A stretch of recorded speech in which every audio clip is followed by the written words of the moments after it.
Let us start by congratulating England for making it to the Euros final, by performing daring feats of escapology that Harry Houdini would have been proud of. But unfortunately, we were destined to run out of luck in Berlin, and after performing so many great escapes during the tournament, Southgate should have known better than to go into the final with a jinxed captain. For our part, we always knew that if Harry Kane started the match, then it would be our funeral in Berlin, and that unfortunately is what came to pass. We could not get away with bucking the system for the entire tournament. It would have cast a dark cloud over the Euros, and set a bad precedent for football in general, if a repressed team like England had defeated a free-flowing team like Spain. Throughout the tournament, Spain played the type of attacking football befitting of champions, while England scraped through on a wing and a prayer.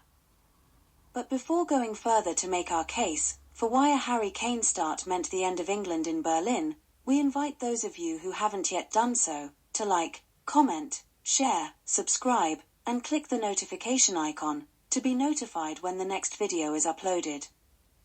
It was written in the stars that Spain would bury England in Berlin if Harry Kane started. This is because Captain Harry is to England what his namesake, former captain Harry Maguire, is to Manchester United. During Harry M's tenure at Manchester United, we have only won trophies in finals that he didn't play in, or was a very late substitute.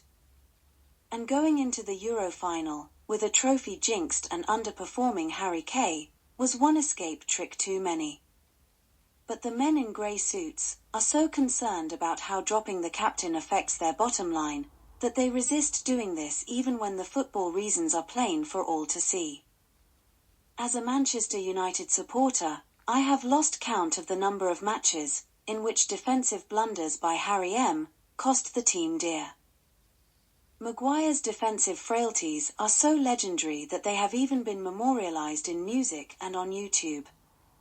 We were so convinced of Harry M's toxicity that on the way to London, on the day of the FA Cup final, once the team sheet was announced, and he was absent, we were certain that we would win, and so we did.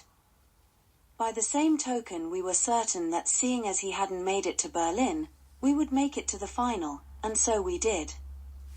Unfortunately, after watching our progress to the final, we became convinced that should Harry Kane start for England, we would get a caning, because he jinxes the team, in much the same way Harry M jinxes Manchester United, and that is what came to pass, regrettably.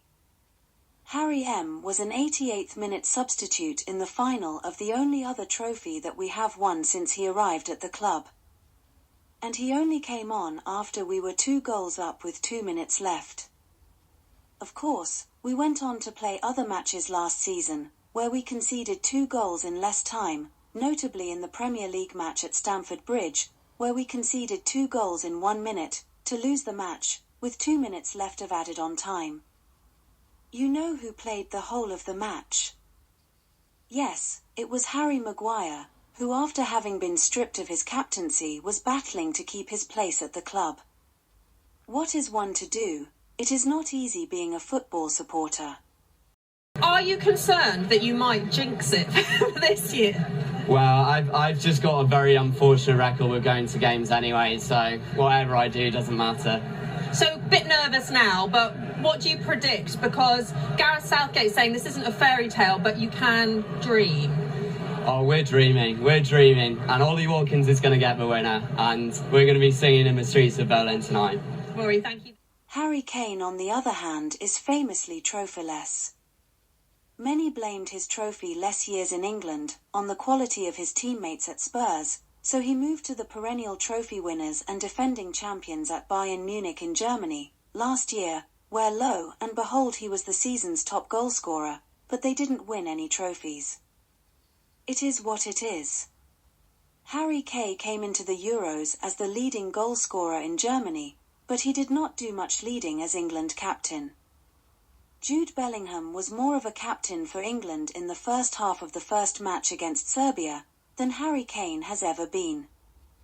Jude was scoring, urging on his teammates, and leading the way in a manner befitting of a captain, while Harry was putting in his usual underwhelming performance as the invisible captain. We are convinced that Southgate must have had a word with Jude at half-time, to let him know that the spirit and passion he was displaying was not in keeping with Gareth's management style, and as such was never seen again from England going forward. But that is precisely the spirit of champions who go out to conquer, rather than repressed players, looking to sneak a victory. A customary lackluster and listless performance from England saw us on the brink of elimination in the round of 16 match against Slovakia, before favourite son Jude rode to the rescue with a scintillating bicycle kick. And all that came about because Ivan Toney came on as a 94th minute replacement.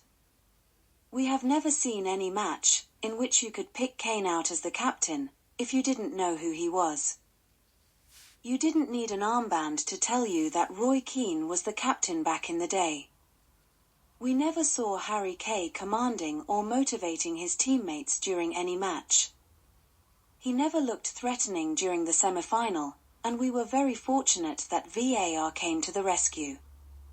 It was astonishing that he was not in the box to finish off Sarkar's cutback.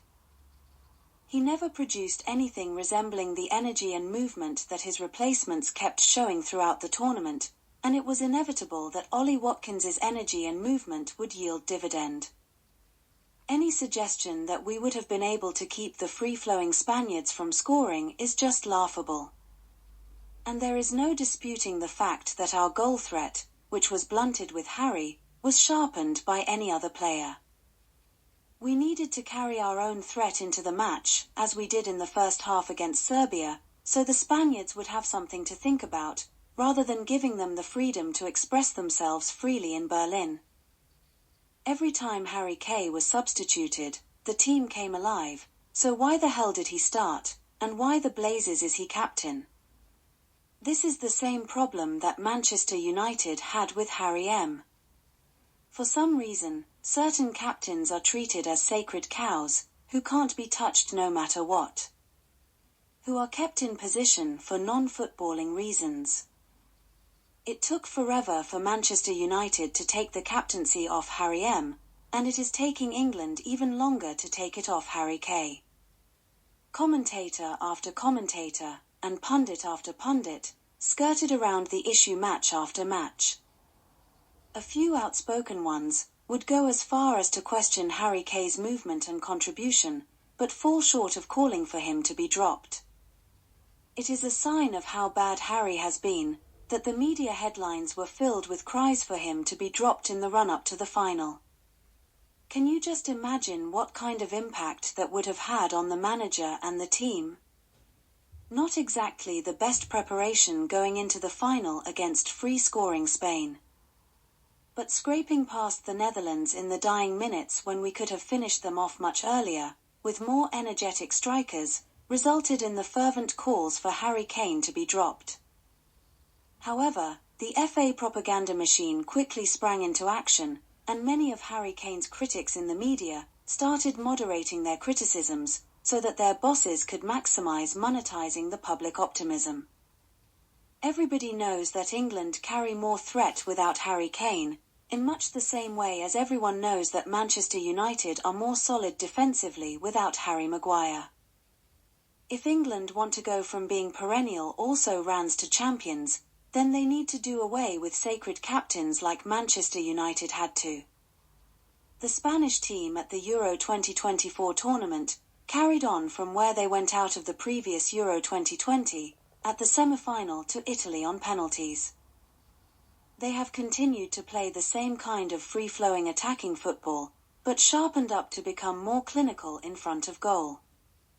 Spain were joint top scorers at Euro 2020 with Italy, and the standalone top goal scorers this year.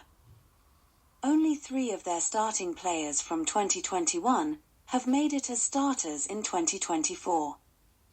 On the other hand, the England team, which lost out to Italy also on penalties in Euro 2020, have dropped from 4th to 6th on the goal-scoring list. England have kept 6 of the starting players from Euro 2020. So, it can be argued that Spain, who lost out at the semi-final stage, to the eventual winners in Euro 2020, have made good progress to blaze a trail to the final in 2024, while England, who made it to the Euro 2020 final, have either stood still or fallen back, to sneak into the 2024 final with worse stats. Every member of the 26-man Spanish squad except one reserve goalkeeper out of a total of 3, has played at least one match. Compare this to the England squad, where 5 players did not get any playing time at all, despite the fact that England looked listless and jaded for all but the first half of their first and 6th matches. So how does a free-flowing Spanish team, full of energy and movement, use all of its outfield players, while a jaded England team lacking movement and energy leaves outfield players unused or used sparingly as subs? It is astonishing that some of the England players, like Ivan Toney, Ollie Watkins, Cole Palmer, to name but a few, who were used primarily as substitutes, came on so late at times as to beg the question why, given the poor performance from those like Harry Kane and Kieran Trippier. If players were selected on performance, Harry Kane would have been dropped from the outset, so it is clear that he was protected because of his status. This was similar to what Manchester United did with Harry Maguire, with such resounding failure, so why did England decide to flog a dead horse at a major tournament? In much the same way that we can recall matches in which Harry Maguire's calamitous errors cost us dearly at critical moments, so can we recall moments, during every single match in this tournament, where Harry Kane's absence or lack of movement in the final attacking third led to wasted goal-scoring opportunities. We can recall the impact Ivan Toney made when he came on as a 94th-minute substitute in the match that we were losing against Slovakia, before playing a part in Jude's scintillating bicycle kick and assisting Harry's winner. We can recall Harry's absence in the penalty shootout against Switzerland, which of course the boys went through with a 100% scoring record. An indication of how the team does without Captain Jinx. We can recall what Ollie Watkins did when he came on as Harry's replacement in the dying minutes against Netherlands. The whole tournament is littered with memories of how well the late substitutes did when Harry was either subbed or propped. So, now that the horse is dead and buried, let us hope England have learnt their lesson and will now move forward to a brighter future, with the type of football that the young guns have shown that they can deliver, without Harry Kane holding them back. Do England want to win tournaments, or just sneak into as many finals or semi-finals as they can?